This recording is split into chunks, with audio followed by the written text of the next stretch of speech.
The 3-2 pitch. Breaking ball. Called strike 3. Game over. Royals win. The Royals come from behind and beat the White Sox 4-2. That was the first of two yesterday for the boys in blue in Chi-Town to take on the White Sox. Royals win game one, as you heard. Salvador Perez with a 2-run homer back in the lineup after missing a game. 2-run homer, and that put the Royals up 3-2 in the eighth inning. And Hunter Renfroe solo homer. Gave him some insurance. James McArthur finished off the game with his fourth save of the year. Royals moved to 6-0 against the White Sox in game one. Game two, the White Sox finally beat the Royals. 2-1 was the final as the White Sox win it. Royals held to just 5 hits in the game. Royals are now 12-7 on the season, 3-3 on the road trip. They have today off. They return home to start a 3-game set against the Baltimore Orioles at the K tomorrow evening. Matt Cottrero, manager of the Royals, on the split. They're on the road trip and the split of the twin bill. Well, it's nice to win this series. I feel like we left one out there. Didn't do a whole lot offensively in either game really until the late. The homers obviously helped us in game one, but overall, we played 4-5 really tight games on this trip. To come out of here with the series win and a 500 road trip is better than the alternative. Yeah, no question. Royals 12-7 on the season. As we said, they have today off. This is a sports ticket brought to you by Kiefer Brothers Automotive in Beloit, your home for fast, friendly auto repair. Talking about the Royals and the offense is what I mentioned as my concern, and I still think it's a concern for me in regards to the consistency of the offense throughout the year. I know a lot of people will point to the bullpen. Nobody's going to talk about starting pitching because it's been so great so far. Defense has been pretty solid, but you do look at the Royals and who are the top flight pitchers they've faced so far? They haven't faced dominant starters yet. So I think the jury might be out a little bit on the offense and what they do. And honestly, right now, their offense isn't clicking that great. On this road trip, they had one pretty good game against the Mets. The last, the White Sox series, it's not like they're hitting the cover off the ball, low-scoring games. Salvi's hitting the ball well. Bobby Witt Jr., Vinny Pasquantino's come on, but now suddenly everybody else has kind of gone a little bit quiet. Garcia got off to a nice start, and now he's not doing as much. So it's an up-and-down situation. As we talked about, it's a marathon, not a sprint. We'll get to local sports here with Dusty, and then I want to share a local story with people as well. Yeah, it's scheduled for today. Beloit baseball and softball taking on Southeast of Saline on the road. The baseball game, if you're headed out there, is not in Gypsum today. It's actually in Salina at Matson Field due to the field conditions there at Gypsum. So if you're headed to Beloit, Southeast of Saline, those games are in Salina. Matson Field, 3 o'clock start time for the doubleheader this afternoon. Softball will still be there at Southeast High School there in rural Gypsum. So you'll be all right there for softball. Their fields are good. 3 o'clock start time for that as well for Beloit at Southeast of Saline softball today. Silvan Lucas Lincoln is hosting Kinsley in baseball this afternoon. Doubleheader starting at 4 o'clock, and the Silvan Lucas softball team at home against Republic County at 4 o'clock this afternoon as well. And Beloit hosting their annual golf invitational this afternoon on the boys' side at 3 o'clock start time. Beloit, Concordia, Osborne, and Smith Center competing here this afternoon at the Beloit Golf Invitational from the area. So that's what's going on today. If you're ever looking for the full schedules and news and info for high school sports here in North Central Kansas, you can always check out ncksports.com for local sports. Okay, so I want to share a local story, and this indeed could be good news of the day. And I didn't share it yet this week because there's a lot of things that are going on. So I wanted to have a little bit of time to share this. And as people know, my middle son, our middle son, has a disability, special needs child. He has Down syndrome. But there are many people that have kids that have special needs or disabilities or challenges, okay? There are kids that have ADHD. There are kids that weren't blessed with all of their extremities, born with tumors, and they have to fight as soon as they come into the world. All kinds of examples. So on our baseball team, we have a young man named Colton. And Colton, the other day, and I like to take a little bit of credit for this because he made me look good. Okay? He made me look real good. So Colton is a team player, and he doesn't complain about anything. He just does what he's supposed to do. Really good kid, and has very good parents. And I think many times when your kid is a good kid, that reflects on your parents. Just as if you're a bad kid, I think sometimes it can reflect on your parents. Not always, There's exceptions to every rule. And so this past weekend, we had a one-day tournament in Salina. And we batted the entire lineup, which we have 11 kids on the team, batted the entire lineup in the first 2 games of the tournament. The final game of the tournament, we had 2 kids that were on the bench, and we batted 9. And we usually try to rotate kids in, at least defensively. Sometimes we do, sometimes we don't. Most of the time we do. And our kids weren't really attacking the ball defensively in this game. We were ahead, and we were behind. And so we had a kid, no offense to him, great kid, that's a little bit slower in left field. And so when you have baseball games, when you warm up, when you're on defense, you have, depending on what your dugout is, and we were on the third base side, your center fielder warms up throwing a ball to the right fielder, and they play catch, while the infield's working on ground balls from the first baseman throws the ball while the pitcher's throwing his 5, 6, 7, 8 warm-up pitches to the catcher. Your left fielder, since you're sitting on in the third base dugout, the left fielder is playing catch with somebody that's on the bench, or if there's nobody on the bench, a coach will go out there and warm up the left fielder. So we're midway through this game, and Colton is warming up with a teammate, and all of a sudden I turned to our head coach, because I'm just an assistant, and I turned to our head coach. I said, hey, why don't we put Colton in left field defensively? I said, a little bit more speed. He said, yeah, sounds great. So put Colton in left field as a defensive replacement, but he still wasn't going to bat, which we can do. And so we put him in at left field. So we get later in the game, and the game is tied. And I believe, I can't remember if we were the visitors or the home or whatever the case may be. But anyway, it was a tie game, and there is this rocket that has hit the left field. And Colton goes back, and I had a feeling he was going to catch this one. Mm-hmm. He goes back, and he jumps, and he snags it. We're like, whoa, what a play, that's awesome. Remember, it's a tie game. So he makes the catch. If it goes over his head, goes to the fence, that kid's sitting on 2 or 3. He's the winning run or the lead run. Few pitches later, so that was a second out. Few pitches later, a rocket down the left field line that's heading foul, but a rocket. Colton makes a tremendous jump on the ball, dives head first into foul territory, and catches it. And we all go bonkers. Mm-hmm. Those are 2 well-hit balls. One that could have very well, most likely, many times would have gone to the fence. Maybe an inside-the-park homer. A second one that there's no way anybody else on the team makes that play. I don't think there's anybody else on the team that would dive for that ball, let alone make that play, except Colton Behymer. Do you know who Colton Behymer is? Maybe you do. Maybe you don't. That sounds pretty amazing, what I just described, right? That's pretty cool. A kid goes in, makes a couple of game-saving catches, and the crowd goes nuts, and the teammates go nuts, and us coaches go nuts, acting like schoolboys. Pretty cool story, isn't it? But there's more to the story. Colton has one hand. That's not a joke. You told me his last name. I didn't know what his last name was, but when you told me the last name, I was like, I'm no longer surprised. Right. Because I know the kid. Right. Now, the part of the story you're telling, a lot of people might not know, right? Right. That's where I'm getting to right now. So that story sounds pretty doggone amazing and pretty cool. But you're like, well, that maybe happens. Colton has one hand.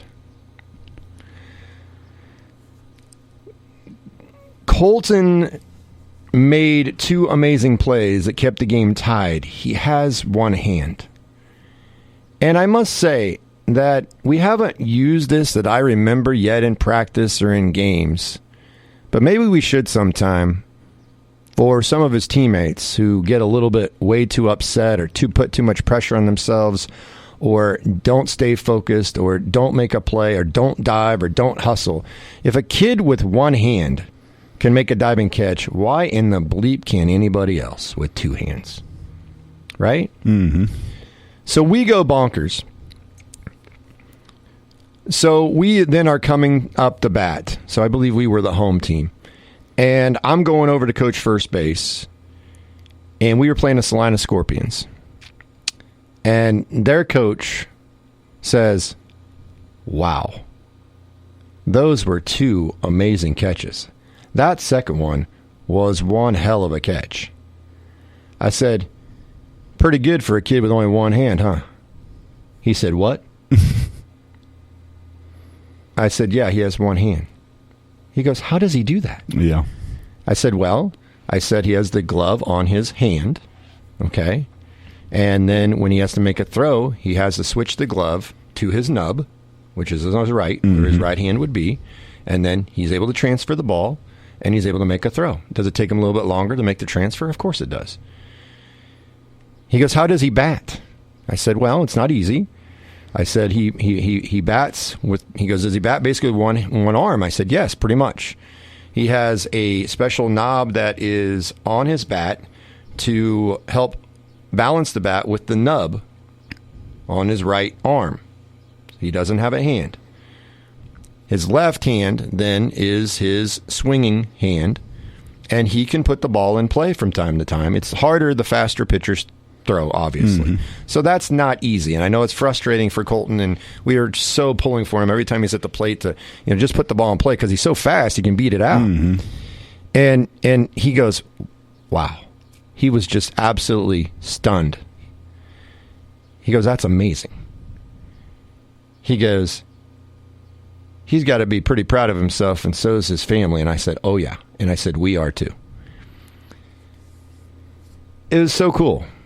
Sad thing is, Mom wasn't there to see it. She usually is, but she had something going on, so Dad saw it. So I talked to Mom last night because we had a scrimmage against that same team down in Salina last night, and Colton pitched for the first time in that scrimmage. And I said, hey, was there video of that? She, no, there wasn't. I'm like, darn, I wish there was video of that. And I feel sorry that she wasn't able to see it, but she's heard some amazing reflections of it. And when you have a disability or something that is adverse to your chances of succeeding, people want to put limitations on you. People, obviously, including even myself, can put limitations on my own child. And there are limitations. It's not being mean. It is a fact. Parents know that. Family members know that. But that doesn't mean that you can't exceed expectations and that you can't limit your limitations, if that makes sense. And when I first saw Colton Behymer play baseball, immediately, the first image I had in my head was Jim Abbott. Jim Abbott was missing a hand as well. His right hand. A left-handed pitcher. And Jim Abbott made it all the way to the big leagues and had a pretty doggone good career. And he also threw a no-hitter, which was an amazing story for those that have disabilities. And there was nothing that Colton did for him not to have a hand or anything like that. Kids are born with defects, or kids are born without, like I said, a limb, or they're born with Down syndrome, whatever it might be. But for Colton to do what he did last Saturday and to be such a good team player, and he doesn't play all the time, and it is tougher, obviously, for him to do certain things. But you know what is great about Colton?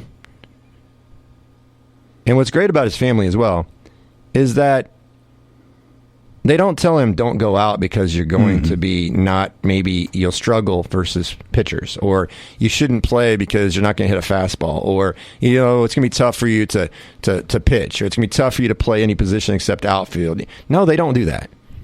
And Colton doesn't sit here and say and wallow in pity and not play sports. So I wanted to share that story because it is pretty amazing stuff. And what he did, even if he had two hands, were pretty amazing catches. But to do it with one hand, and I'm sure people listening, I did this on purpose, of course. You were picturing all this. Were you picturing him with one hand? No, you weren't. And that's why I did it in that order. Because then all of a sudden, glad you said you waited for the last name in that order too. Because Yes. I was picturing it a different way too. Right? That's what I wanted everybody to do. I'd have known right away if you said the last name. Exactly, and I didn't want to do that. So it's pretty amazing stuff. I wanted to share that. Proud of Colt. I've been lucky enough to be friends with the family, right, and actually be around him when he's just hanging around with like his cousins and his siblings and stuff. He's not afraid of anything. No, like, he's that not. Kid is not afraid of he's not. anything. No, and he's a good kid. He's not. I Henri, actually love Henri, good kid. He is. I love being around the kid actually, and well, all of them I love being around just because I like kids and I have nephews and that's just kind of my thing. And seeing kids grow up is always fun. But yeah, that's always. I don't even think about that part of Colton, to be honest with you. Yeah, oh yeah. Because I'm just so used to being around him, but it is interesting to hear the story from a different perspective of you telling the coach of the other team about him, right? Because I know about him, and again, like it's something that it just doesn't even register anymore with me until you tell a story like that. So it is that is a fun story for sure. Pretty awesome stuff.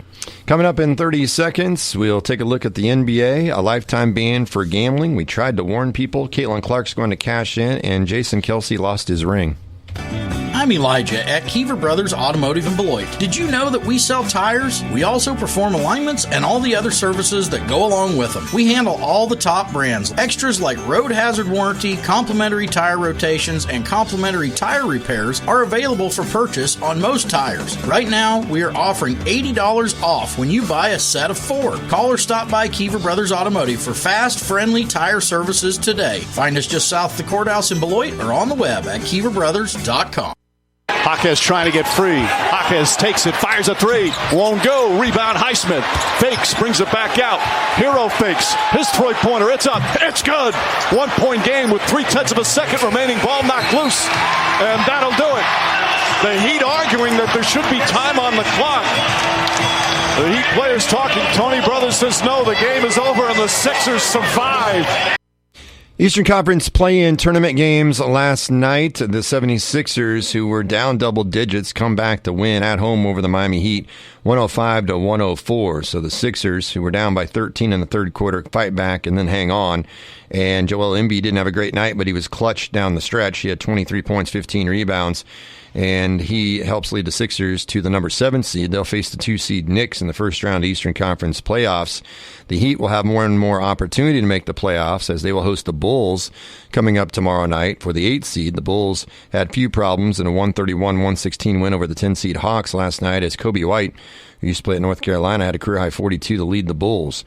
The Heat, you may be saying, well, the Heat's going to, they're going to win the next game, and then they're going to take on the Celtics, and man, they're going to give the Celtics all they can handle, and the Heat were in the NBA Finals last night, but there is major concern right now for the Heat, and their star player forward Jimmy Butler is feared to have suffered an MCL injury in his right knee. Happened the first quarter last night, and he played through it the rest of the game, but he was not himself. And had he been, I don't think the Heat would have lost last night. They're going to get some more clarity with a forthcoming MRI, but there's not much time because you got to play tomorrow in an elimination game. But it did happen early in the game last night to the 76ers, so the Heat are in some trouble definitely without Jimmy Butler, or even if Jimmy Butler is not close to 100%. There are times when we are dead wrong on this show, and then there are times where we are spot on. And if you listen to the show on a regular basis, you know that I've been sounding the alarm and the bell for a few years now. Ever since the Supreme Court let legalized gambling happen outside of Nevada and Vegas, and took, I don't know all the legalities of it, but anyway, they allowed this all to happen. So then states individually can decide whether or not they want to legalize sports betting and gambling. And of course, the state of Kansas has legalized it. And oddly enough, 80%, 80 cents on every dollar goes to a fund to help attract professional sports teams to the state of Kansas. So legalized sports betting could actually help Kansas get the Royals or whoever it might be from Missouri. Possibly. Doesn't mean it's going to happen, but it could. 80% of legalized sports betting money goes into a fund that'll draw interest to try to attract the professional team to the state of Kansas. Wouldn't that be huge for the state of Kansas? Missouri does not have legalized sports gambling. Some states do, like Kansas. Some states don't, like Missouri. But there's more states that do than don't, and there's going to be more that will. And I said this when this happened, that I'm not against it. I have no dog in the fight. I am not a gambling type of person. I like to make little wagers with my friends here and there. I listen to some of my friends talk over and over about, oh, I bet 6.5 on the over-under in the fourth quarter. I'm like, it's just like foreign language to me. Like, why do you bet within the game? Like, just bet, keep it simple. Bet the game and be done with it. Then you have less worries, less concerns, less stress. And but that's what people like to do. You know what? I like to have a beer. Some people are like, oh, how dare you drink a beer? You're going to kill yourself. Okay. Well, so to each their own is my point. I'm not against people that want to gamble their own money away. I mean, I think it's silly, but if you want to do it, you can do it. Do it. You do it. So listen, I've gone to the casino. I play blackjack. It's fun. It's entertaining. I don't go there thinking I'm going to get rich. I don't go there thinking I'm going to make any money. In fact, I go in thinking I got $100, and that's about all I put up, by the way. Maybe 20. Like, if I lose that, I'm done. I ain't going to the ATM cash machine over here. No. If I lose $100, I know I'm okay with it. Like, if I can somehow play blackjack for 2 hours and I only lose $50, I'd call that a win. I'm cool with it. I paid for some entertainment. If I go to a Royals game, in 5 minutes I can spend $50 on concessions or a couple of beers. So I have no problem going to the casino, having a good time. When I go to the casino, I love to watch people, and that's free. My wife loves to do that. We'll watch the people flush their money down the toilet, as I call it, on the slot machines. I love old people just pulling on that thing. Ding, bing, bing, bing, bing. And then you got the lurkers, which you saw that in Friends. Remember that with Phoebe? You got the lurkers just waiting to pounce because they think they know the next one's going to be the game winner, right? And it's fun. It's entertaining. It's something to do. And if that's what people want to do, once again, I have no problem with it. And if it helps bring a sports team to Kansas City, keep gambling till your dreams come true, people. But I'm not that one of those type of people, so I have no dog in the fight. So if you want to legalize sports gambling across the country, fine. If you want to, have it in every single town in America, fine. But there are consequences. And I said it from the very beginning. Dusty knows this, and anybody that listens on the show on a regular basis knows this. I have sounded alarm repeatedly over the last few years, and I've been way ahead of anybody across the country that's on a national platform about this. And when it was brought up, I brought it up, and a few people told me, like, oh, well, nobody's going to be dumb enough with all that money. And I said, yes, of course there will be.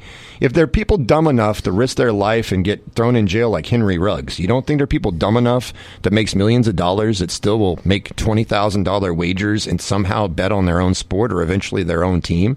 You don't think there's going to be officials that do it? I already know it has happened. We know it with the Tim Donaghy thing, the information given to the mafia and how that, and by the way, he wasn't the only one. Please stop with that.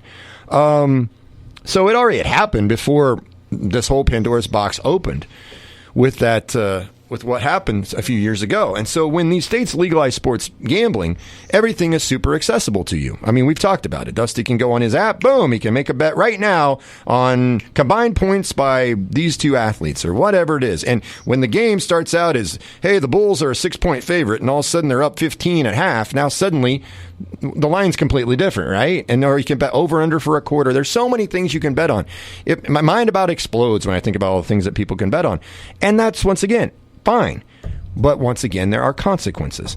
I have said this, and you know this, till the cows will or have come home, that there will be gigantic gambling scandals in professional sports. And we talked about the Ohtani one that some people believe is a cover-up right now. I don't know if it is. I can't say that. All I know is there are some rumblings. We have seen a college baseball coach be dumb enough to get fired for placing bets. We have seen Calvin Ridley get suspended for a year for wagering. And I've talked about how officials, coaches, managers, Pete Rose, of course, did. This is before all this other legalized sports gambling.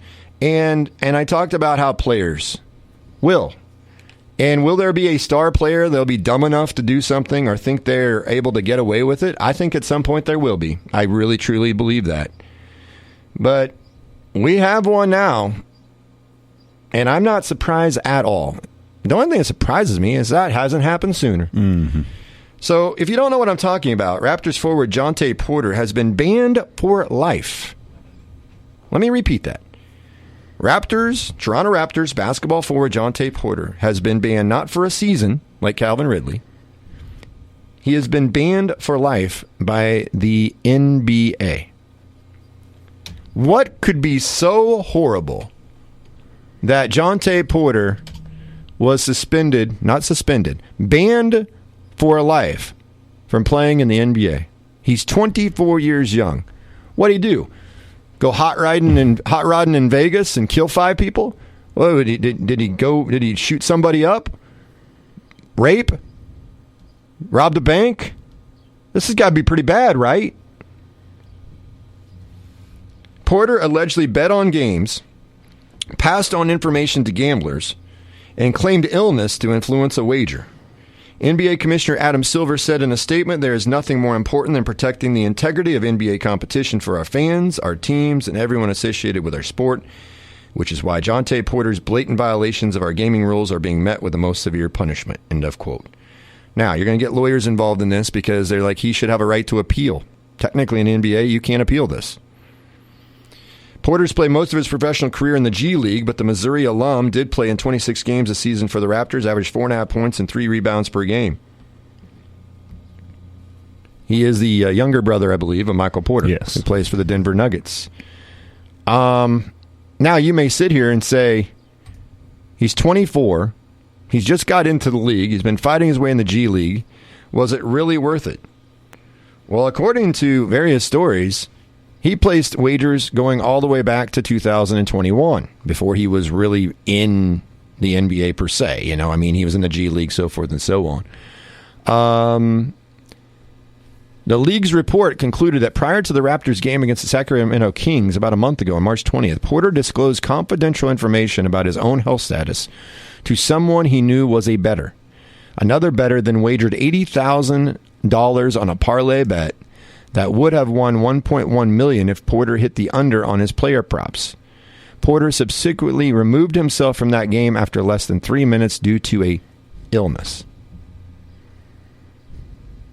Thus, he was under all those props, wasn't he? Due to the unusual activity, the bet was frozen and never paid out. Licensed sports betting operators brought the suspicious bets to the NBA's attention, which sparked the league's investigation. Over the last few weeks, the league has also found that Jontay Porter placed at least 13 bets on NBA games using an associate's online betting account from January through March of this year. All told, Porter wagered $54,000 and got a payout of $76,000, so he resulted in net winnings of $22,000, which is a lot less than what he makes playing on an NBA roster. So you're probably thinking, what right now? Why would somebody be so stupid to wager $54,000 and win $22,000 when he makes way more than $22,000 or even $54,000? Mm-hmm. And only Jontay Porter can fully answer that question. Sure. Is it the thrill of betting? Is he addicted to gambling? Is he getting a kickback from other people that we don't know and he makes way more than the net money that he placed? These are just bets he placed, but what other information did he give to people? And that was the whole thing with Tim Donaghy in the NBA. Giving information, knowing trends, knowing that Allen Iverson's going to be called for carrying the ball because certain officials working his game when he played for the Nuggets. If you watch the documentary, that's one of those examples. And this information was fed to people within the mafia. And they knew how to make money by this information. And then somehow Tim Donaghy became a rogue agent once one of the people that was working with him to bring down this whole thing ended up changing sides because the NBA allegedly bribed that person to come to their side and help make him the scapegoat. I'm going to tell you right now, Jontay Porter's not the only NBA player doing something like this. Are the others smarter? Are the others a little bit better at hiding it? Perhaps. Maybe they haven't placed as many bets. Maybe they're not placing bets, but they're providing intel, confidential information to help people make money, and they get a kickback from it. That'd be the way to protect yourself, wouldn't it? But when you start winning, you start to get cocky. You start to get a little bit confident, right? Think about it. If you gamble and you go to the blackjack table and you're up $400, all of a sudden you're like, the limit, the minimum bet here is $10, but I got I got $300 in chips here. I'm up $200. You know what? What the hell? Let me throw a $50 chip on this hand. Oh, no. I got to split. I got to split them. Now you got to put another 50 down. And you got 19 and 20 or 18 and 19. Like, I feel pretty good. And dealer, boom, jack and a jack, 20. Boom, done. $100 gone. Just like that. You lost half of what you won in the last 3 hours. Mm-hmm. What happens? Because you get cocky. You get confident. And I think it's no different for people that bet. When you start making money, hey, you know what? I'm getting away with these small bets. Now we'll start to bump them up a little bit. I can make even more money. Ooh, I can fake an illness, and I can help make some money for this guy, and he'll give me a percentage. This is what some people warned professional sports about. This is what people warned society about. And for anybody that is surprised by this, really does live underground. And I wish the whole country could listen to my show for just this one topic. That's it. Just this one topic.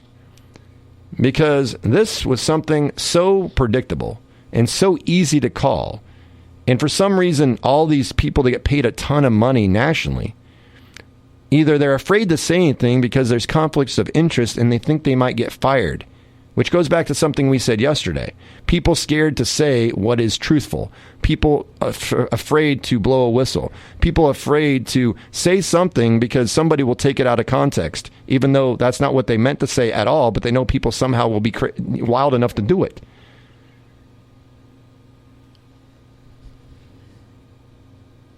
There are consequences for betting on sports. Jonte Porter is facing those consequences now. And I bet right now he's going, was it really worth making that much money? Probably not. Yeah. So he risked everything, whether he was addicted to it, whether he loved the thrill of it. He's only 24. That's really a part of the sad thing here. And then what do people do? And listen, I have a family member that's done this with me, and I understand where they're coming from. I've heard society say this. Well, what Pete Rose did wasn't that bad compared to, well, O.J. Simpson's still in the Hall of Fame. Why wasn't he kicked out? He murdered somebody. Well, technically he was acquitted. Well, but he went to prison for holding up somebody in a hotel room, gunpoint. Why wasn't he pulled out of the Hall of Fame? And if he's going to stay in there, why in the world isn't Pete Rose in? Shouldn't it be based on what he did as a player and have nothing to do with when he wasn't a player? And I get that argument. I do. There's double standards everywhere. I have heard from people that have met Pete Rose, he is a major AH. Mm-hmm. He is a jackass. Now, I don't know that personally. I'm going off of people that have actually met the man. Does that mean that he shouldn't be in the Hall of Fame because you don't like him? You know, people that don't agree with something you say or something you didn't even say, but people take it out of context, does that mean that that person's a horrible person, but you're going to suddenly treat him like dirt and turn on them when you supposedly were a friend or an acquaintance? That seems to be quite the, extreme, doesn't it? And so here's how I feel. If Pete Rose bet on baseball while he was a player, I understand him not being in the Hall of Fame. If he bet on baseball as a manager, which we know he did, I still think he should be in the Hall of Fame because he should be based on what he did on the field. He's the all-time hits leader. He should be in the Hall of Fame. Nobody's going to touch it. Ever. Nobody's going to touch it. And that's, Barry Bonds, there are people that didn't like Barry Bonds. A lot of media people, they love the fact that they can keep Barry Bonds out of the Hall of Fame. Okay? Everybody wants to say there's asterisks there. They're not. It's your own asterisk you put on it. Makes it convenient to fit your narrative and agenda. But Barry Bonds is not the nicest person in the world from what I've read and heard with media, and maybe there's some media that deserve that. I don't know. But Barry Bonds is one of the best players I've ever seen before and after he took steroids. And the substances he took were not illegal at the time. Baseball didn't have the drug testing at that time, right? And if they did, it wasn't that substance. Berries at the end were illegal. Maybe. Yeah. Mark McGuire's were not. Right. Andrew. When he did it, but berries were if they actually find out what it was that they're accusing him of. Again, they've never Once found again, they haven't proven in his body that's been proven that he did it. But what he was using, what people say and think he was using, if you're Victor Conte or whatever, it was illegal. Right. But he was an amazing player before he did it. Absolutely, it was. And I would say that if you took out his numbers there towards the end, he's still a Hall of Famer. And people try to keep him out. But let's get back to Pete Rose for a second. Pete Rose, to me, if O.J. Simpson isn't taken out of the Hall of Fame for the horrible things he did, then why is Pete Rose not in the Hall of Fame? And this is where I'm trying to go with this point. This is what people say. And I get it. O.J. did all these criminal things with guns. Of course, many people in America believe he killed his ex-wife and Ron Goldman. A lot of people don't think he didn't. But he had good defense and so forth, and he got off. But there are players and athletes that have done much worse things than gambling. At least that's how people see it, right? Mm-hmm. From the outside looking in, you say to yourself, okay, Pete Rose, this guy, they're not the nicest people. Fine. But they were amazing players. And I don't understand why Pete Rose is punished so much, but then this guy can go out and get charged with assault. He can go drive a car. He can be drunk driver 3 times, so forth and so on. I'll give you an example. Leonard Little killed a mother and a child, if I remember correctly, at least a mother, as a drunk driver when he played for the St. Louis Rams. And a few years later, he was in the NFL. He wasn't lifetime banned. He was found guilty of manslaughter. Mm-hmm. Like, he wasn't lifetime banned. Boy, to me, that should be, if you killed somebody, I think you should be banned from the sport. That's just me. But he wasn't. But Pete Rose is banned from gambling. Well, Calvin Ridley just placed a better, too. He's suspended for a year. Yet, Deshaun Watson isn't suspended for a year for the multiple masseuse people that he supposedly, allegedly, or whatever else he got involved with in sexual assaults and this and that. And I get it. People from the outside say, this doesn't make sense. And then what's the next thing that people say? Why is it such a big deal? You're not killing nobody. You're not raping nobody. Nobody's dying. You're just gambling. It's just money. If you choose to lose your money, that's your prerogative. And I also get that thinking. Family member asked me, why is gambling treated so much more severely than some of these crimes that athletes have actually committed? And I said, it's pretty simple, but people don't fully understand it.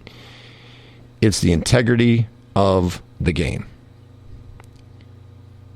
Does the game lose its integrity if Larry Johnson beats up a woman? Remember him, running back for the Chiefs? No. Does the NFL lose its integrity when Lawrence Phillips drags his girlfriend down the stairs when it was in Nebraska, and yet he's still drafted by the National Football League? No. Does the NFL lose its integrity when Andy Reid's son drives drunk and changes a 5-year-old's life forever? No. Does NFL lose its integrity when Rasheed Rice wants to go hot rodding and have a race in Fort Worth, Texas, or Dallas, Texas, at 6:20 in the evening? No. Does the NFL lose its integrity if there are officials that are on the take? Absolutely. Yes. Does the NFL lose its integrity if one of their star players or any players are throwing games? Absolutely. Is the NFL or is the NBA, is its integrity at risk if they have a player that is betting on games and pulling himself out of a game by faking an illness? Yes. Because here's what happens. And I think there would still be people that would watch it. We know, I hate to break this to everybody, WWE isn't real. Some people actually think it is, but it's entertainment. It's all made up. It's all fake. And it can be very entertaining. Don't get me wrong. But we know it's fake. We know it's rigged. They know who's going to win ahead of time. Will people still watch the NBA or the NFL or Major League Baseball, college or pro sports? Will they still watch the sports if they do know that there is rigging involved, which some people believe already is happening? I was going to say there's a lot of people that watch the NFL that like to say those things. Yeah, that it's rigged. It's rigged. College women's basketball was rigged for Iowa, according to some. But if you believe it's rigged, I don't think that's stopped people from watching it per se. Maybe, maybe not. But the thing is, we don't know it for sure. But if we find out that there are players or officials or coaches or managers that are deciding a game by betting on one side of the other side of the pillow, as Stuart Scott used to say, they're betting on one side, and then they make moves to help them win those bets. It doesn't take much for a Major League Baseball manager to sway the game. All he's got to do is start a different pitcher. Mm-hmm. Or all he's got to do is rest a star player and then let the information out to somebody, hey, we're not starting such and such. And we're going to give the starting pitcher an extra day of rest after people already bet on, hey, that team's going to win because they got their ace on the mound and he's a late scratch. If you are a point guard on a basketball team, you have a lot of sway as to how that game may go if a player's on the take, right? A manager, a coach, they decide who goes in, who goes out, a referee, an umpire. Angel Hernandez, holy cow, what the hell is wrong with that guy? And how's he got a job in Major League Baseball is beyond me, but perhaps he has blackmail on everybody. But these things can easily be swayed. It doesn't have to be a whole team on the take. It could be just one player. In basketball, it's 5-on-5. So if one player is on the take, that's 1/10 of who's on the floor. Now imagine if there's a couple and they work together. I mean, it's not hard to turn a ball over late in the game, in a close game, to help cover an over or under. It's not that hard if you're on the floor. That's the key, of course, to make sure that the other team covers even though you still win the game. And I talked about this before. Players we've seen on NBA benches, we've seen their reactions when some guy shoots a 38-foot three at the buzzer that they immediately know if the game was covered or not. Mm-hmm. That is a dangerous slope that I warned people about as soon as this happened. I've been trying to bang the drum and let people know that there is trouble a-coming. And it's already here. And I called for it before it happened. But I'm talking it's going to be more and more and more. You got the Ohtani situation with his interpreter. You've got the Alabama baseball coach or the Arkansas baseball coach? I forgot which one for the SEC. Started with an A. I can't remember either. He got fired because of things. Jonte Porter now, Calvin Ridley. We've got other NFL players have been suspended for 4 or 6 games for various things. And don't sit here and tell me they don't know what they're doing. There are symposiums. There are meetings. There are clinics. They go through this with every player every year before the season with every one of these sports. And yet it still happens. Why does it happen? Are people that stupid? And the answer may be yes and no. Yes, they are, or they're addicted to something, or they think they're just smarter than everybody else, or it's just the thrill of whether you get caught or not, right? I mean, did you do something when you were younger where you knew it was wrong, but part of the thrill was if you could get away with it? Raise your hand. Mine's raised. Dusty apparently didn't. Okay, Dusty raised his hand. I wasn't as much of a risk taker, but at least once in my life I've probably done that. If you did it once, that qualifies here. It's kind of the thrill of, can I get away with it? Instead of, oh my God, what happens if I do get caught? And that ties in with the racing by Rashee Rice that we talked about. And young people that speed or have races or do that, they're not thinking about the consequences. They're thinking about the thrill. And I've said before, I don't think people should live their life in fear. At the same time, does people just cast away everybody, they're not important, and risk everybody else when they do things for the sake of a thrill? There is a happy medium, of course. And to each of you to decide what that happy medium is. I can't decide it for you. But here we are. A 24-year-old basketball player who is currently playing in the NBA has been suspended for life for gambling. I predict within a few years, nobody's going to remember Jonte Porter. Nobody's going to remember he got suspended for life because there's going to be enough other stuff that happens between now and, say, a couple years from now, or shall I say even 6 months from now. Anybody that is surprised by any of this, you are some of the most naive people that I've ever talked to over the radio, and you have not been paying attention. And maybe you don't care, and that's fine. But you will care if you do bet on a game and you lose because Jonte Porter influenced the game.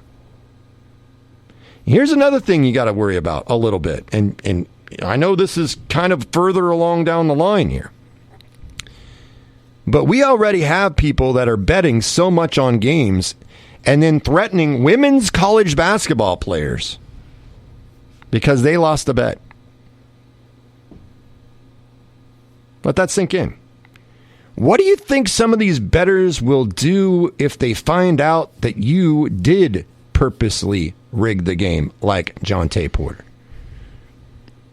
I don't want to go too crazy here, but they may just try to find out where that guy lives if it ruined their life. Oh, yeah. And you may say that's a stretch. No, I don't think it is. That is a dangerous precedent and a slippery slope to go down. And so then you come back to the question, well, what's the big deal?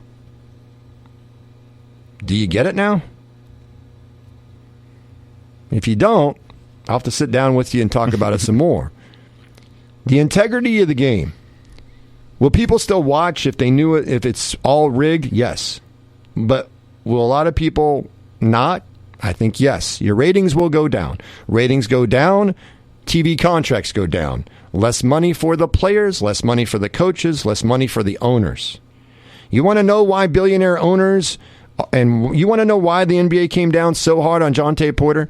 This is what my oldest son said. He goes, boy, life seems a little severe. I go, it does, doesn't it? I said, you got to make an example of somebody immediately. When you have evidence that this kid, Jonte Porter, did what he did, you cannot just slowly step and slowly address it and go, okay, he gets a 10-game suspension. If he does it again, it'll be a half a year suspension. This isn't Draymond Green, doing something stupid on the court. Well, he's a multiple offender, so now he gets 15 games. Well, Jonte Porter's the third time he's rigged the game. Well, he'll get 15. No. You've got to take this super seriously. Adam Silver is no moron. Adam Silver knows it. Roger Goodell knows it. Rob Manfred would surely know it, although it looks like Andrew Hernandez is making it obvious what he's doing. Yeah. But the commissioner of the NHL, and we already saw the NCAA president, and all of a sudden they were like, oh, we need to stop sports books from offering these things on college players and how many points they score in a game and how many rebounds they grab. It's like, wow, welcome to the party. You just now realize this? Hello, call yourself Mr. Reactive. These owners who are billionaires with a B, these players who are multimillionaires in many situations, these coaches who are multimillionaires, these institutions, these organizations, there are a lot of people that are involved in sports, ranging from people in management, people that work every day at the games. Here's your trickle-down effect. And maybe you don't care until it affects you. But the trickle-down effect is that if you have this big-time problem that you cannot curtail with players rigging games or betting on games they play in or providing information to sway games, if you do not nip this in the bud very quickly, or at least try to send a message to everybody else to deter this type of involvement and activity, people are going to lose their job. What do you mean, Wade? I don't get it. If the ratings go down because people know things are fixed, or that the league is not addressing the issues with players giving information to sway games, and the integrity of the game is threatened or questioned big time, or even known to be rigged, your ratings will go down. Well, people will still watch. Yeah, I didn't say they wouldn't. But your ratings will go down. You'll have a lot of negative publicity. Your ratings go down. There's less money for players. Then the owners don't make as much money. Guess what the owners will do when they make less money?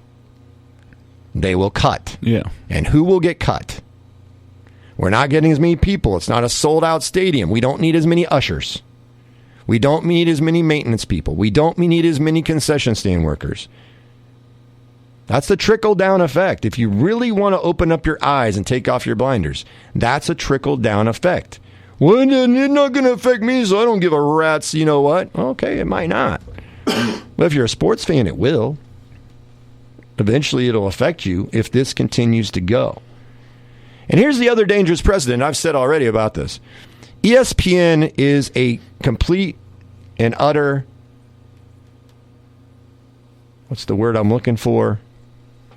Not word, I guess words, but there's probably a better word for it. ESPN is the epitome of a contradiction. ESPN is a conflict of interest all the time now.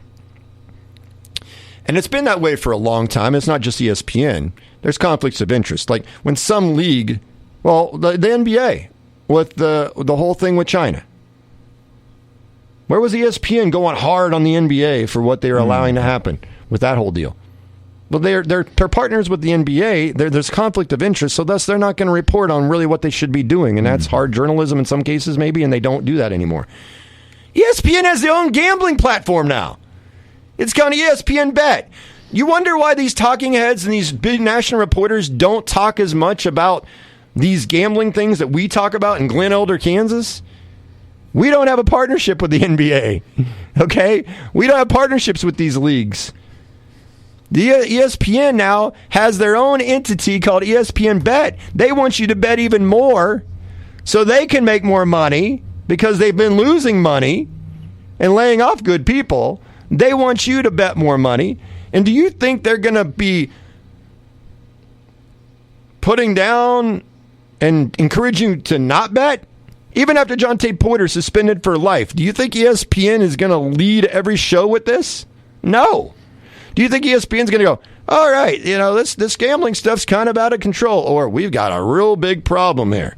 And if somebody on that network really goes all out and says the things I'm saying right now, that, hey, ESPN is part of the issue, and all of these legalized states for gambling, part of the issue, that person's going to get fired. Somebody says, hey, that's called a whistleblower, right? We talked about it, whistleblower. You're getting paid. You don't want to take that chance, so you won't. And so thus, if our main component of information in sports is ESPN, for example, if you watch ESPN all the time and you believe everything on ESPN, you have no idea that there's an issue with gambling that much. You think there's an isolated incident, but do you think it's really that big a deal based on what I'm telling you? Of course you don't. It's the same thing when you watch Fox News or CNN and you watch that channel all the time for your information. You turn into a zombie almost, and you believe everything that network tells you. And what you don't realize is some of it's right, some of it's exaggerated, some of it is agenda-leaning. It has a narrative. And the same thing can happen whether it's CNN, MSNBC, Fox. It'd be the same thing if you watch just one sports network. If you just watch one sports network, you wouldn't even know that some sports even exist. If you only watched ESPN, there's a lot of sports that don't even get covered.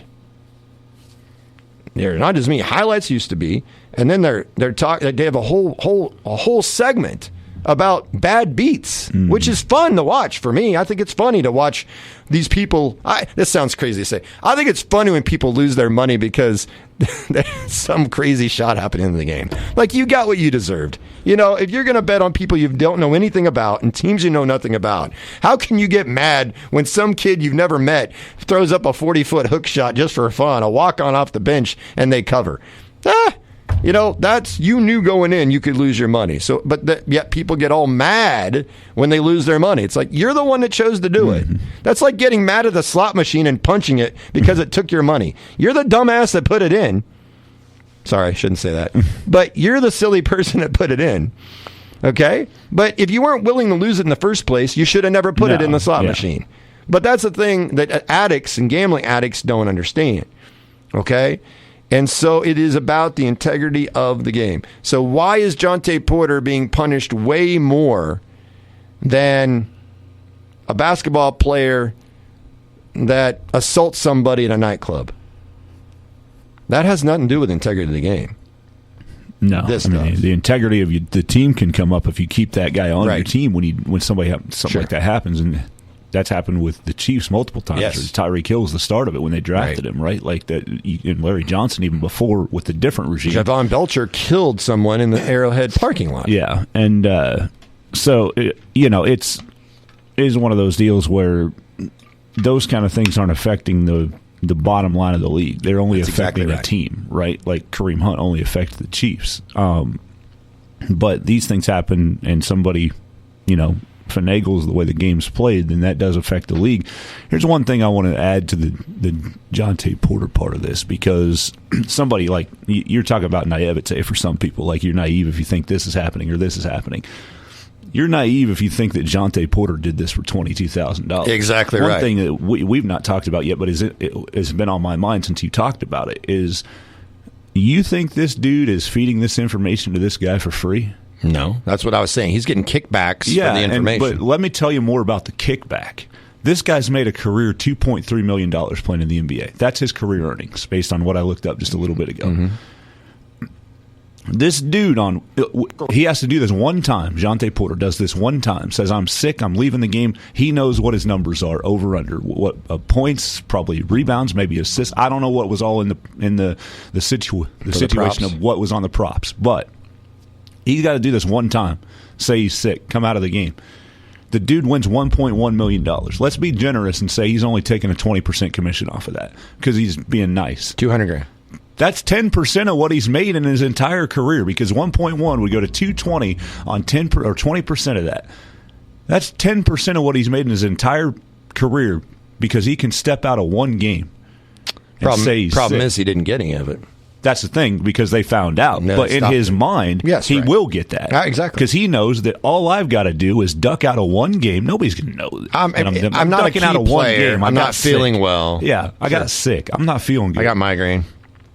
He got to duck out of one game, and he can make 10% of what he's made his entire career in the NBA. Mm-hmm. That's not $22,000. That's 1% of what he's made his entire career in the NBA. Right. Think about, go deeper with that. That's right. That's being generous, saying he's only taking 20% because he's helping this guy for a reason. He probably knows him. And how many others do we not know about? He might have already made more. Exactly. He's probably getting more than 20% on that. Probably. Then he's like, give me half of this and I'll do this for you. Think about that. You make $5.5 million on one, or $550,000 on one decision, and you're a quarter of what you've made in your entire career, basically. This just adds to why you shouldn't have individual player prop bets. We talked about this with college, but now we can apply it to the pros. Yeah. Because Jonte Porter leaving the game because he was ill, averaging 4.4 points a game, doesn't impact the game itself. Not at all. It doesn't help or hurt the Raptors from winning. I mean, if he's a key player, yes, but he was in the G League for part of the year. So when you have all these prop bets, you've just opened up the Pandora's box even more to where he can control what he knows is the numbers on him individually. And it still doesn't hurt the team at all. So he doesn't feel guilty because it doesn't hurt the team at all. No. And how many guys have load management that could easily play? And he's like, yeah, what's the big deal if I go in, come out, and I'm not feeling well? Nobody's going to question it. Nobody knows how I really, truly feel.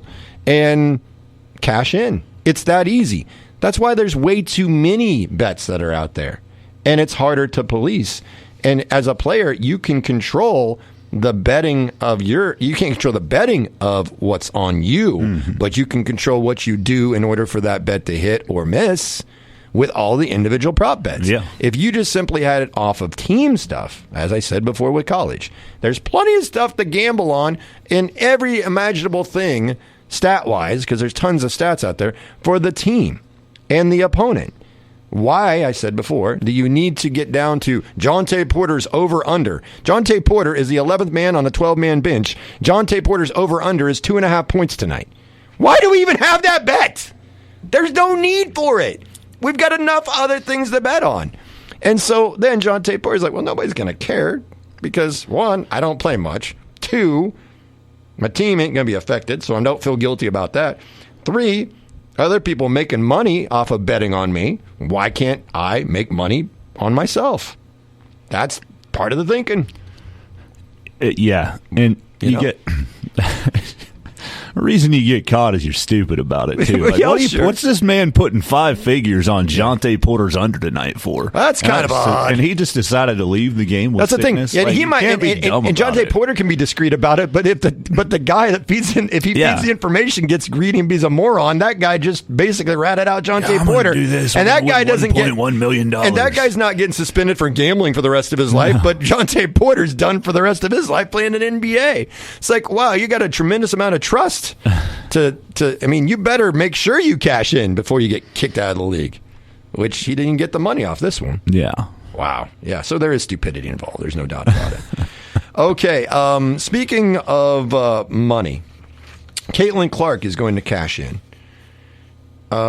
With Joe Biden, president of our country, whether you like him or not, and countless others bemoaning Caitlin Clark's meager $76,000 rookie salary, the WNBA sensation is now reportedly finalizing an 8-figure endorsement deal with Nike. The agreement will likely include her signature shoe, thereby putting the Indiana Fever rookie in a category with New York Liberty star Sabrina Ionescu as one of only a few women who can claim that honor. Adidas and Under Armour also reportedly had interest in signing Clark, who was picked number 1 overall at the WNBA draft on Monday. Caitlin Clark's rookie deal is $338,000 dispersed over 4 seasons. And the reason it is that low is it's limited by the terms of the WNBA collective bargaining agreement rookie pay scale, a labor deal that was negotiated back in 2020 before Caitlin Clark even played college basketball. Regardless, Clark's rookie salary is less than 1% of NBA first overall pick Victor Wembanyama's $12 million take. And that fact has reignited the debate over the gender wage gap in sports. Women in sports continue to push new boundaries and inspire us all, read a post on Joe Biden's X account, or Twitter. But right now, we're seeing that even if you're the best, women are not paid their fair share. Okay. A couple things here. First of all, don't feel sorry for Caitlin Clark, because she's going to make way more money with endorsements, and that's the key to it anyway. Secondly,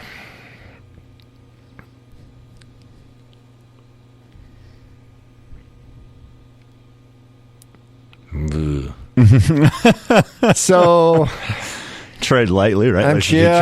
Okay. So I get where you're going. So I think you do. Yeah. So here's the thing. First of all, I think our president has bigger things to worry about. That is the number one thing on my list. Is like, President Biden, why are you doing this, dude? Could you maybe focus on, I don't know, people that are poor? A couple wars going on in the world right now. A few wars. Yeah. And I'm not saying he's not paying attention to that. But exactly. If you want to stick with you worrying about what somebody's paid, how about this? How about we just worry about how about the unbelievable disparity in wealth in this country we have? And actually helping, homeless people and people that are in poverty, and let's focus on that before we worry about WNBA players not making enough. I'm not saying that they shouldn't make more, but here's the thing. This thing, first of all, this has been going on for years in WNBA, but now suddenly people jump out of the woodworks and out of a closet that probably never even watched WNBA games hardly ever in their life, or didn't even watch women's basketball in general in college, but now they love Caitlin Clark, and they jump out of this room that they've been, secluded in, and they suddenly go, what a travesty! Caitlin Clark's only getting 1% of what Victor Wembanyama gets, and she's the number 1 overall pick. Oh my God, she only gets $338,000 over 4 years? That's poverty. Let me explain how business works. Just because Caitlin Clark is an amazing player doesn't mean she automatically gets way more money than everybody else, because there's a thing that we just talked about. That is a collective bargaining agreement. There is a rookie pay scale in place.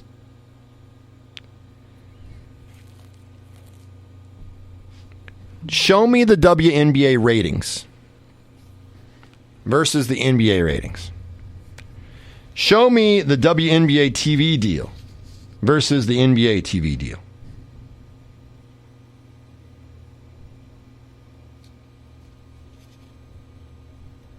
The reason the NBA has a much bigger TV deal is, one, they were in existence way before the WNBA. Without the NBA, there would be no WNBA. Okay, 100%. The NBA is funding the WNBA, and they've kept it afloat when it's been bankrupt. Okay, and there's been organizations that have been losing money.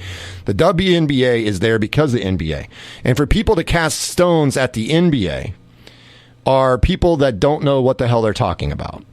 And so when they cast stones at the NBA and they want to make this a gender issue, and they want to make it a sexist issue, and they are sitting here and saying, and then the president says this, which is out of touch as well, because that might apply to various things in business and in the country. I'm not saying that doesn't apply. There's no doubt. I've spoken in favor of women, saying, listen, women sometimes work twice as hard and are twice as smart as men and get half the pay, whether it be in a like I said, a bank,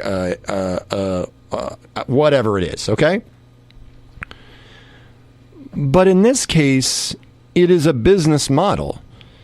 And so you have a collective bargaining agreement, and the money is based on what? It is based mainly on the TV revenue that you get. Why do you think the NFL salary cap continues to go higher and higher, and why the collective bargaining agreement numbers move up with every single negotiating session in contract and agreement? Why do those numbers keep going up? Because they're making more money from TV revenue. And but the ratings go up. The ratings are going up. So, you're making more money. Right. So if there's more interest and more eyes watching the product, the ratings go up. Yeah. Thus, more people want to advertise because they know more eyes are on it. Why would somebody pay $7 million for a 30-second spot for the Super Bowl? Because they know there's the most people this is the most watched program every single year is the Super Bowl. Okay, so for $7 million, a company's got to decide, is it worth $7 million for a 30-second ad? Some companies say it absolutely is. Are they going to pay $7 million for a WNBA final game? No, of course not. But nobody's arguing and yelling about that.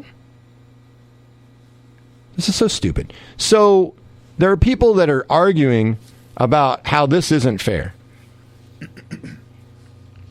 Prove yourself.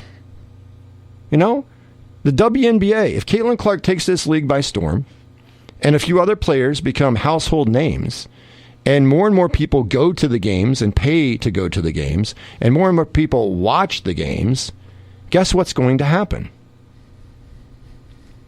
More people are going to want to put their product on what the WNBA is. They're going to make more money, and the players are going to make more money. Bingo. That's called Business 101. It's not complicated to figure out. It's not complicated. So when you sit here and you say this argument is so baseless.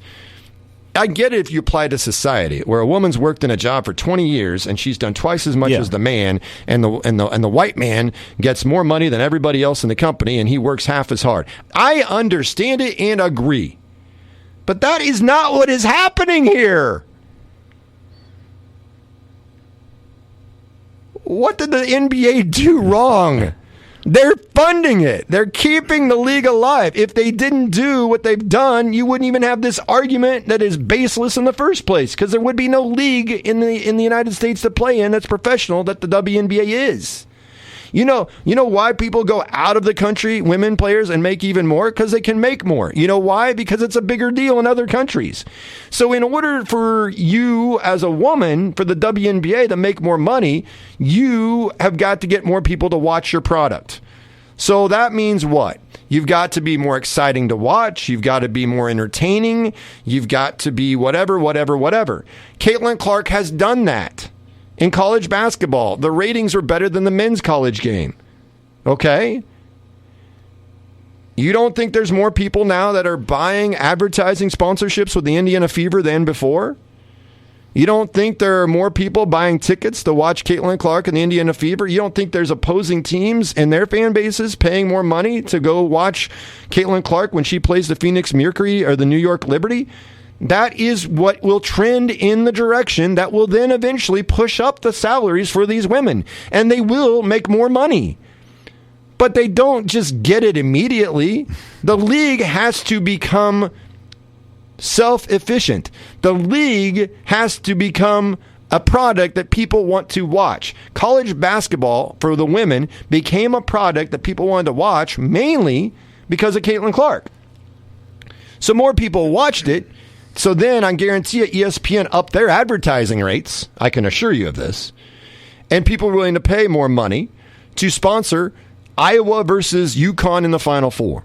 More businesses, I bet you, sponsored the Final Four this year than they do in past years for the women's Final Four. There were more people that are in the seats the last few years, and in particular this year, for second-round college basketball games, and mainly Iowa with Caitlin Clark. Wherever she goes, people are going to watch. And that's great for the WNBA. But what Caitlin Clark did in college doesn't mean she gets $5 million or $12 million like Victor Wembanyama. That's not how this works. Because if she did, the WNBA is bankrupt and done. So you've got to build it. If you build it, they will come. You've got to build it. The NBA almost died itself. Mm-hmm. Larry Bird and Magic Johnson saved the NBA. David Stern helped save the NBA. The NBA was about dead on arrival. But guess what? You didn't hear the president at the time going, oh, God, these men got to be paid more and the NBA's got to do better.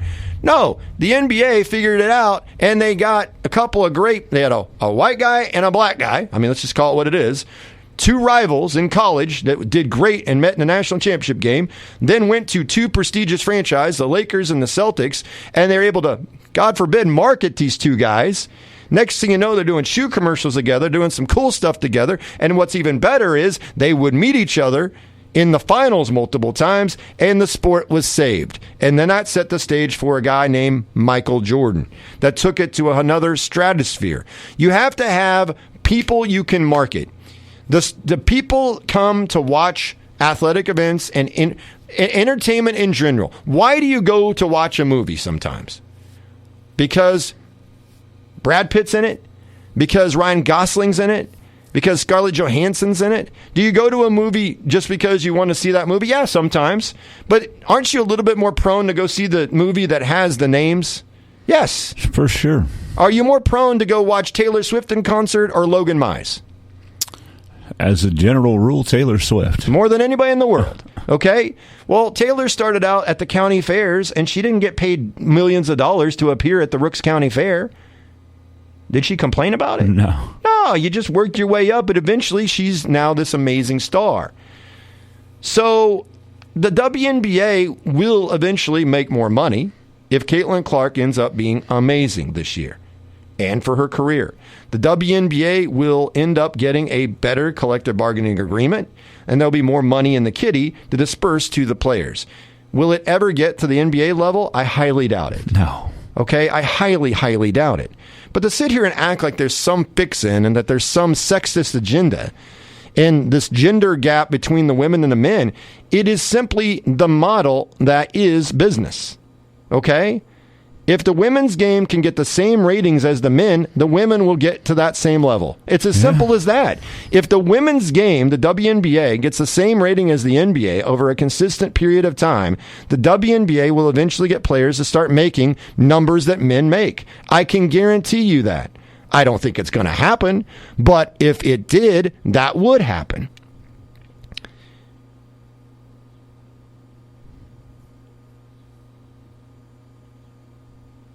People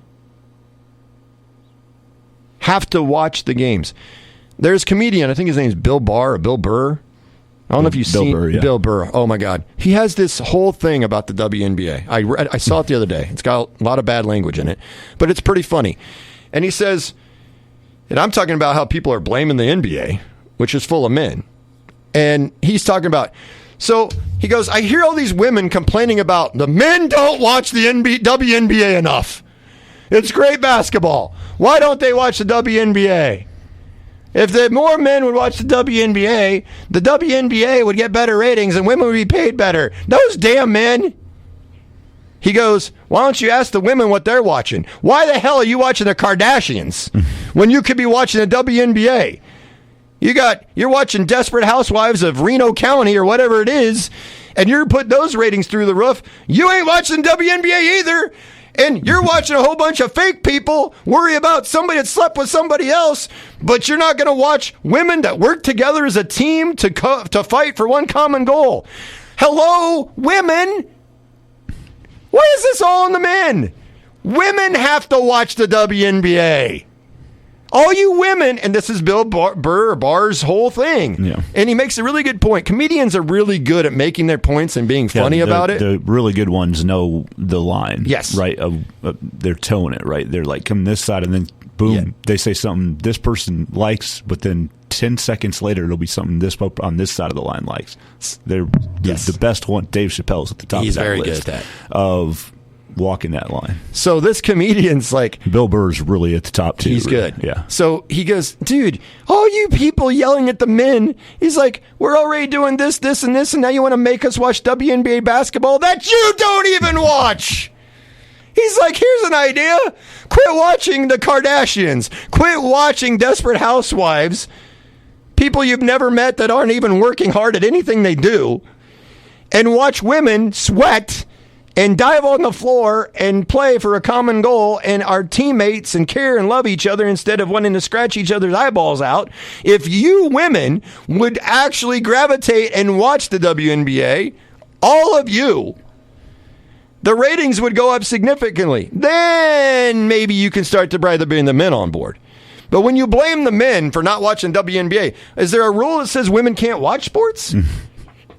I thought his bit is dead on. It is spot on.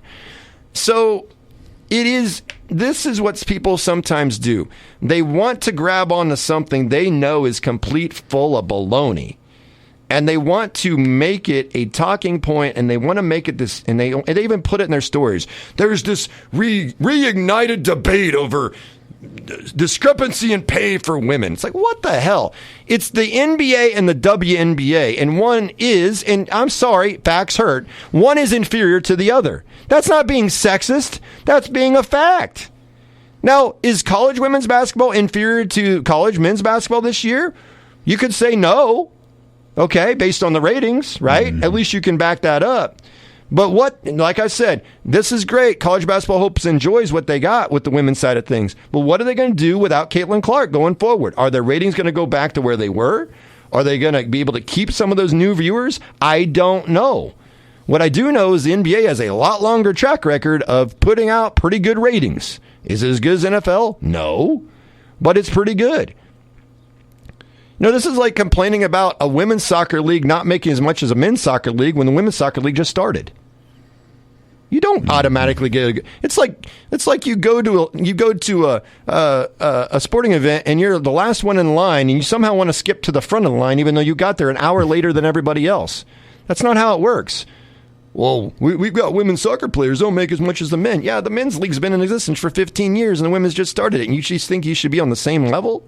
No, it's a business. You gotta earn it. You gotta get people to watch you. And I'd say the exact same thing if the women's sports were making all kinds of money and were first in, and men were starting a new league to try to compete with the women. I'd say the same thing. This has nothing to do with sexism. It has nothing to do with the gender of somebody. This is called business. Mm-hmm. It's business 101. Let me ask somebody this. Prior to Caitlin Clark, if you were a woman or a man, I don't care, man, woman, elderly, young, middle class, rich, whatever, Asian, Hispanic, it doesn't matter. You're just a human being, okay? But to keep it as simple as possible, whether you're a woman or a man or any type of person that has a heart and a brain, if you were asked a few years ago, let's say before Caitlin Clark came onto the scene, what business model you would invest your money in, the NBA or the WNBA, you know what most people's answers would be? The established product. Yeah. That's what you're going to invest in. You know there's a lot of risk. The WNBA almost floundered and fell apart already. The NBA kept it afloat. Why would you invest in something that almost died? Well, if you see a trend, Now, would you invest right now in the WNBA if they had stock? Yeah, I would. Yeah, for sure. Yeah, right now, great time. Great time. If you had stock in college women's basketball, heck yeah, you should have been buying before the senior year of Caitlin Clark. But what I'm saying is, the WNBA didn't just start today. It's been in existence for a while. It has floundered ratings-wise. There are not as many games. It's half as long as the men's season. It is during a different time of the year to where it competes against other professional sports that take away from people watching as well.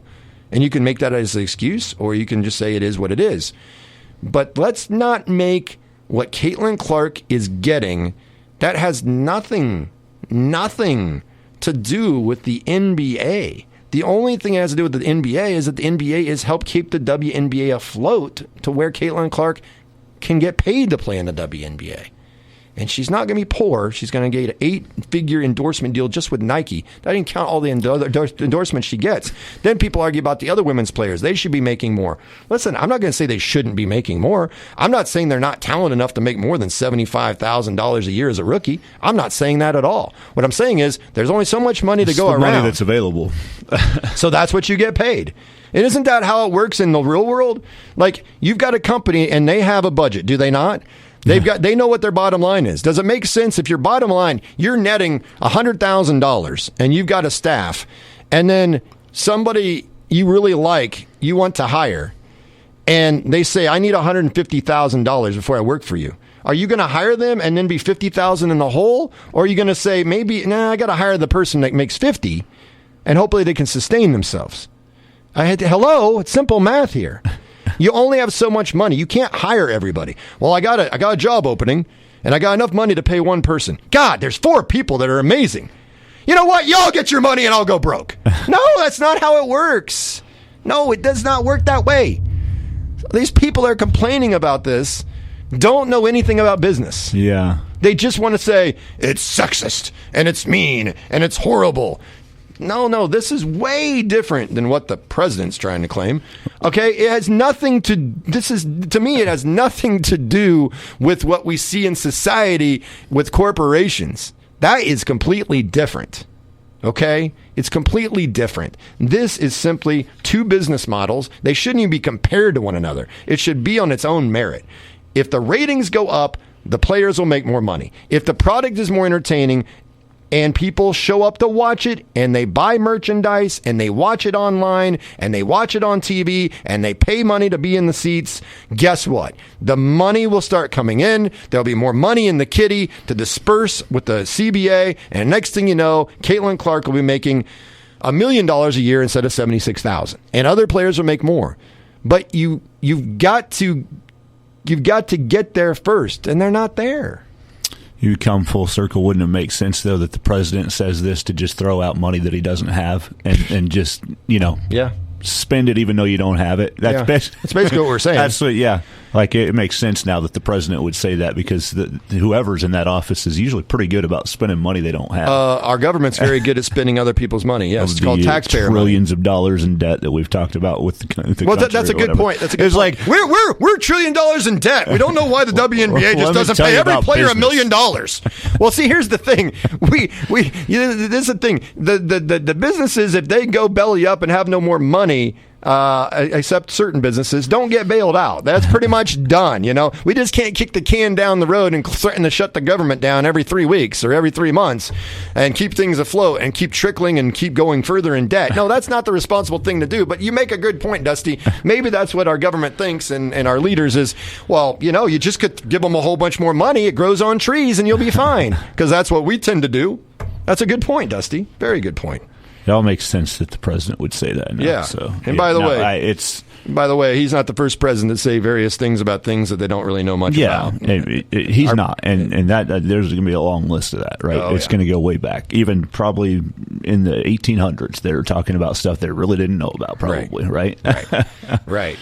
And then finally, changing gears, the Philadelphia Eagles' run to a Super Bowl win won't be forgotten anytime soon, certainly there in Philadelphia. But Jason Kelce, who just retired, he was a center for the Philadelphia Eagles. Of course, he's an older brother of Chiefs tight end Travis Kelce. Jason Kelce lost a rather valuable piece of memorabilia from the Super Bowl win. On his New Heights podcast with his brother Travis, Jason Kelce revealed that he lost his Super Bowl ring in a rather unusual manner. Jason Kelce, along with his brother Travis, held the great Ban-Wnba games at the University of Cincinnati. And this happens, I guess, every year. The competition between athletes and academics involved a game wherein competitors dove into pools of Skyline chili. Unfortunately for Jason Kelce, contestants weren't the only ones taking a dip in the chili. Jason Kelce said he lost his Super Bowl ring in one of the pools of chili, and it is gone forever. He said, and I quote, "I legitimately lost my Super Bowl ring in this event. They could not find it. We have still yet to find it. All of this stuff has now been thrown away, so I think we can safely assume that my Super Bowl ring is now in a landfill someplace in the Cincinnati tri-state area. I didn't think that would happen." He has put in an insurance claim, which I think has no chance of winning, but whatever, and trying to get an insurance claim to replace the Super Bowl ring, or maybe you just have to pony up the money and pay for another one. I don't know. But, man, I don't know about you, but I worked so hard to get a Super Bowl ring. If I was Jason Kelce, I would have been sick to my stomach for a long, long time, if not still today, because I don't have my Super Bowl ring because I lost it in a big old pool of chili. I'm sitting here thinking, like, yeah, okay, this is an event. You want to show it off, probably. But wouldn't you think you'd take it off? Take it off before I jump into But I do chili. understand that you might have forgot about it. Yeah. You know, I can understand I can that. get it. I do. I get it. I understand it. But it's like in my mind, I'm like, you just show it to people and then give it to your... Give it back. Never put it on your hand, exactly. actually. Yeah. Just hold it and show them. Yeah, right. What a crazy story that is. That has to still bug him, I would think. Oh, yeah, for sure. But they're having fun with it, and it does help that he's made millions of dollars in the league to compensate for his horrible loss of a ring. But once again, it's not right that he made all that money, and others did not make as much. But anywho, I think you get the point of all of that. That's the Sports Ticket for today, brought to you by Kiefer Brothers Automotive in Beloit, your home for fast, friendly auto repair. State, regional, and national sports talk on your schedule. The Sports Ticket Podcast. Subscribe via Apple, Google, and TuneIn Podcasts or sunflowerstateradio.com.